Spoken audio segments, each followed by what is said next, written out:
Okay, I'm going to show you how to get started with your new vapegenie H2 starter kit. First thing we're going to do is take the kit apart and learn what everything is. This is your USB charger for when you need to charge your battery. This is your e-liquid. The strength of your e-liquid will be denoted on the side of the label: ultralight, light, medium, this is a medium, bold, high, or super high. This is your battery and atomizer tank.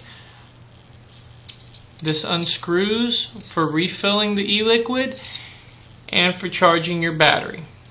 Now your battery comes with a 3-click on-off safety switch, so if you want to turn the battery off so no one can use it or no children can pick it up and smoke it when you're not looking, if you hit the battery 3 times within 2 seconds, it'll blink and shut off.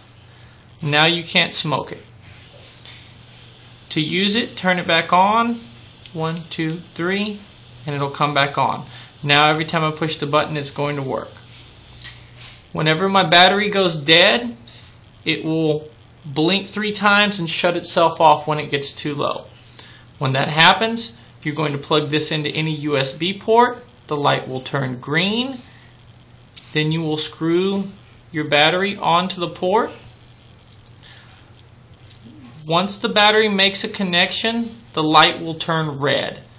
This is when you stop. If you over-tighten it over time, this will cause damage to your battery and your charger and cause it to burn out early.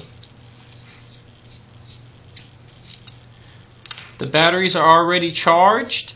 It's recommended to use the battery the first time all the way down until the battery dies before recharging. So we're going to get started with filling this up. To fill up your tank, you're going to grab the base and unscrew it like this. Take your core and make sure that it's tight, because these come loose sometimes when refilling, so always check your core to make sure it's tight before putting your tank back together. Once we've checked to make sure that's tight, we're going to take the tank and our oil. Hold the tank at an angle. Put the oil on the side, being careful not to go down the air tube in the middle. And start dribbling oil down the side of the tank. This tank will hold up to 2 milliliters. When filling, I usually recommend to leave about that much space so you have some room in there to prevent it from overfilling the tank and pushing extra liquid into your core and flooding it. Now that we've got that on, I'm going to tighten that. This you can tighten till it's firm,